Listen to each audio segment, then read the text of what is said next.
আছে ইস্যুটো আপোনাৰ India's got লেটেণ্টত যিটো ধৰক আপোনাৰ মানে গালি গালাজ চলি আছে, গালি গালাজৰ শ্ব' বুলি কৈছে, কিন্তু আল্টিমেট কথাটো হৈছে গালি গালাজৰ শ্ব'টো সেইটো আগৰ পৰাই চলি আছে, সেইটো আজিৰ ডেটত নহয়। সেইটো কিবা এটা ইস্যু লুকাবৰ কাৰণে সেইটো এটা ইস্যু বনাই লাভ নাই।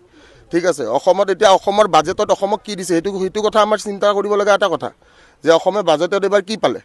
ঠিক আছে, এতিয়া চবতকৈ ডাঙৰ কথাটো হাস্যকৰ এটা বহুত ডাঙৰ কথা যে কি অসমৰ পুলিচকো এতিয়া TRP লগা হৈছে। CMকতো লাগিছিলে TRP, CMতো ডেইলি ফেচবুক লাইভ যায়ে, তে এতিয়া CMক TRP লগাৰ লগে লগে এতিয়া মানে আদাক দেখি উঠিল গা বোলে কেকুৰীয়া বোলে মোকো খা, তো সেনেকুৱা টাইপৰ কথা হৈছে বোলে চবকে এতিয়া TRP লগা হৈছে। তো মুম্বাইৰ কেছ অসমৰ পুলিচে ইয়াৰে পৰা যাই কিনে তাতে ইনভেষ্টিগেশ্যন কৰিছে, কোনো এইটো মানে দেট ইজ মিনিংলেছ। আৰু মিনিংলেছ কাম মই এইখিনিয়ে ক'লোতো, যিবিলাক কৰিব লগা ইস্যু আছে, যিবিলাকত ইনভেষ্টিগেশ্যন কৰিব লাগে। এতিয়া আজি যোৰহাট, নগাঁও, শিৱসাগৰ, আজি অসমৰ যিমানবোৰ জেগা আছে চবতে দেখোন ড্ৰাগছ ভৰ্তি হৈ আছে। তো ড্ৰাগছৰ পেডলাৰবোৰ ধৰক, ড্ৰাগছৰ পেডলাৰবিলাক এনেকৈ যিটো লেভেলত একদম মানে ফাটাফাটিকৈ টুইট মাৰি অমুক কৰি ভোগ কৰি মানে আল্টিমেটলি TRP আৰু ক'বলৈতো একো নাই। মানুহটো বুৰ্বক নহয় ন, অসমৰ ৰাইজটো বুৰ্বক নহয়।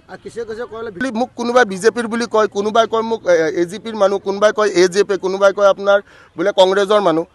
মোৰ এইটো মেটাৰ নকৰে।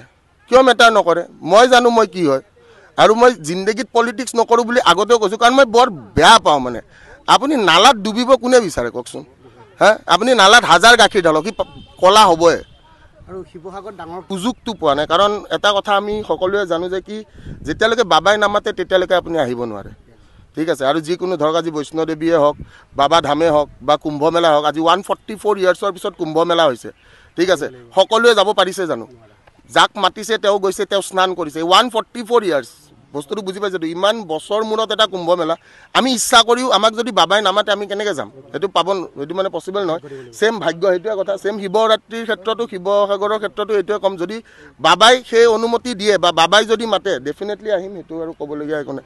বাকী এটাই কথা ক'ম যে আমাৰ উঠি অহা প্ৰজন্মৰ কাৰণে এটা মেছেজ দিবলৈ চেষ্টা কৰিম। এইটোৱে হ'ল যে কি এইবোৰ যিবোৰ চলি আছে এই বস্তুবিলাকত নিজকে লিপ্ত নকৰি, চবতছে ডাঙৰ কথা আমাক কৈছিলে ফেব্ৰুৱাৰী মাহত ADREৰ আকৌ নতুনকৈ তেওঁলোকে বিজ্ঞাপন ওলাব বুলি কৈছিলে। আপোনালোকে পাহৰিছে চাগে, মই নাজানো। ঠিক আছে, আপোনালোকে বজাইছিলে যিহেতু ফেব্ৰুৱাৰী মাহত দিম বুলি কৈছিলে, কিন্তু এতিয়ালৈকে একো নাই। মাৰ্চ মাহতো দিম বুলি কৈ আছে। চ' সেইবিলাকত গুৰুত্ব দিয়ক।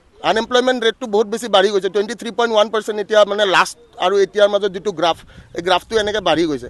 আকৌ কেইদিনমান আগতে মুখ্যমন্ত্ৰীয়ে কৈছে বোলে জাপানত বোলে আমাৰ 50,000 ল'ৰা ছোৱালী পঠাই দিব, 3 লাখ টকাকৈ বোলে দৰমহা দিব। নালাগে 3 লাখ টকা, ইয়াতে 30,000কৈ দিয়কচোন। সেইখিনিয়ে ক'ম। ধন্যবাদ। Thank U.